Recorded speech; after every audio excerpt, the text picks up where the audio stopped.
Good afternoon. It is Wednesday, June 3rd, 2020. I'm Keith Tebow. Thank you for joining us on this Wednesday afternoon.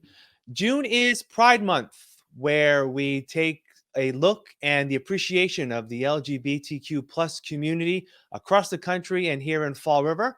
And we're going to talk a little bit about that today with my guests, Karina Valencia and Nikita Santiago from FR Pride. Thank you for joining me today. How are you? Good. How are you?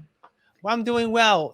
For people who don't know, and either one of you can chime in here, how did FR Pride start? And I guess what was the need in terms of starting the organization? I know that the organization is geared a lot toward the youth and Mhm. those in the LGBTQ plus community in general. So talk a little bit about how it started and its relevancy here in a city like Fall River. Anyone? Sure. Well, back in May, I believe 2018, we attended a forum in Boston highlighting the inequalities and disparities of the health access to LGBTQ plus individuals. And after leaving that forum, we kind of noted a huge, glaring disparity of access to resources for LGBTQ community members in South Coast, Massachusetts, more specifically our youth. So at that point, we've kind of came together and we thought, hey, I'm a public health professional and she's an attorney. So we kind of decided that we were going to develop something here for our city to kind of give back to our community, especially as members of the LGBTQ community ourselves. And I know that the organization is only about a year and a half old. Karina, let me ask you, what kind of impact have you made in terms of programs that you provide and outreach to the community? So right now, as you mentioned, we are a really young organization, and for the past 4.5, 6 months or so, we haven't actually been able to do any fundraising or community-oriented activities. So our programming right now, up until the COVID quarantine, had been focused on just trying to increase visibility and engage different stakeholders. There are a variety of different nonprofits in the city who all, like us, recognize that there's a need for greater access and greater visibility to this population. So some of the things that we did were host paint night. We participated with the last year's Fall River Pride celebration at the Government Center. And Nikita actually did a little bit of public health research at that event and discovered that a lot of LGBTQ families, either with LGBTQ identified children or LGBTQ identified parents, are really looking to build a sense of community and to engage with other families who have children who identify or parents who identify. And we were hoping to host some events geared towards families this summer. But right now, public health is paramount, so things have slowed down a little bit for us. Have you heard of those in the LGBTQ plus community that I know you focus a lot, you mentioned about health and obviously with COVID-19, that is a big issue. Are you hearing that people are reluctant to get that kind of help um, because they're afraid of some sort of stigma or some sort of reaction to themselves getting any type of healthcare help at all? So the feedback that we've gotten, and also some of our personal experiences, it's not necessarily a fear, but probably a reluctance because there's not a lot of available culturally competent care for LGBTQ youth. And by culturally competent, we just mean, we're a subset of the greater population, and LGBTQ youth have really specific experiences that differ from what triggers their mental health stressors than heterosexual identified kids. For example, family rejection is one of the primary reasons that such a large population of LGBTQ youth are homeless. Over 50% of almost 50% of the homeless youth in America are LGBTQI identified. And that goes directly to family rejection, right? So that's an experience that's unique to this population that will make them reluctant to engage with a medical health professional who presents as not recognizing or understanding, where I'm coming from as a homeless youth who's been rejected by my family, who is, sometimes, speaking for myself, as a young lesbian, it's really difficult to out yourself to your doctor. And that's a really important thing to do for a young woman's healthcare, especially as you're a teenager. But trying to explain when your doctor asks you the appropriate questions about your, are you engaged in sexual activity? Are you using contraception? Would you like the pill?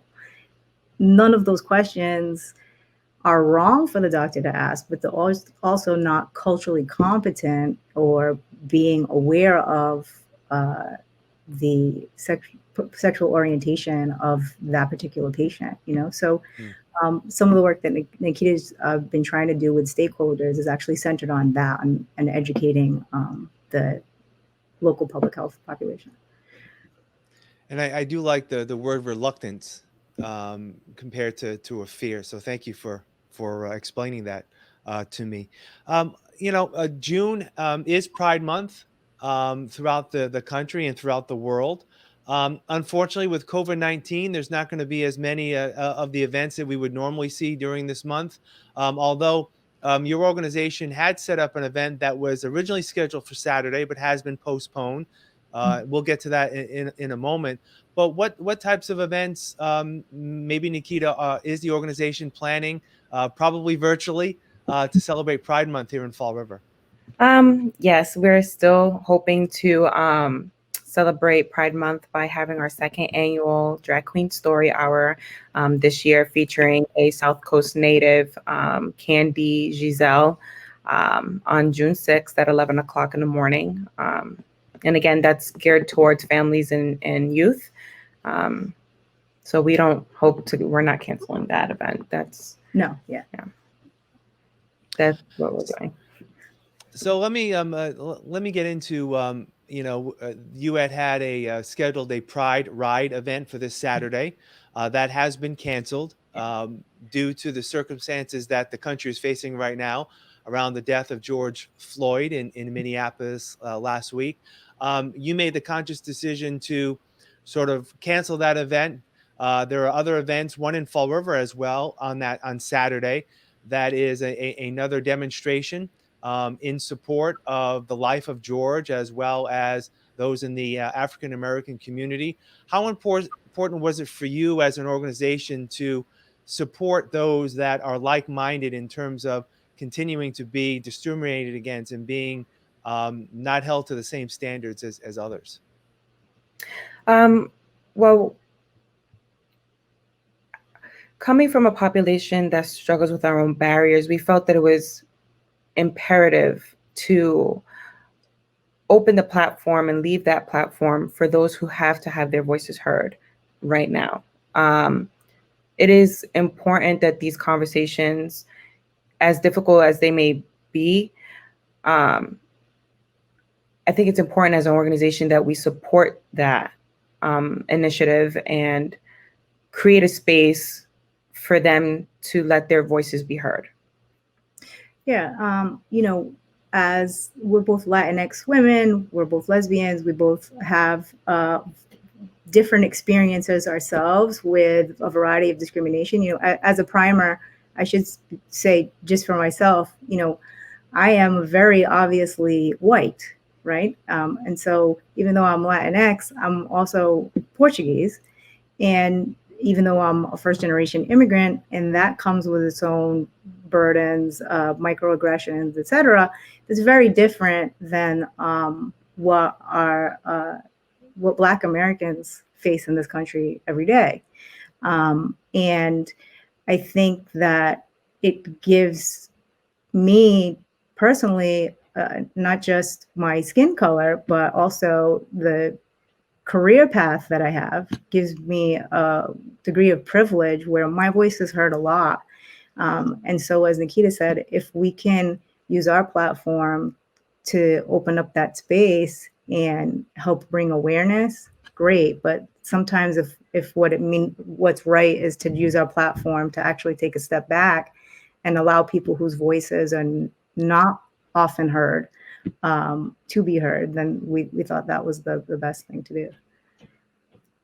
If people want to find out more information about FR Pride, how can they do that? I know there's a Facebook page, a website as well. Where can people find out more information? Can definitely visit us at livepridefully.org, and on Facebook, on our, what is it called now? A handle? I'm kind of old. I apologize. It's Live Pridefully. And also on Instagram at Live Pridefully is our hashtag handle name. All right, Karina and Nikita, thank you for joining me. Best of luck this month and moving forward, and we hope to talk again soon. Take care. Thank you, Keith. Thank you. All right, and that'll do it for this edition of FRCmedia Update. I'd like to thank Karina and Nikita for joining us today. Again, if you have any other information or questions about FR Pride and Pride Month here in Fall River, you can visit the website and their Facebook page. Thank you for joining me this Wednesday afternoon. I'm Keith Tebow. Have a great rest of your Wednesday, and we'll talk again soon.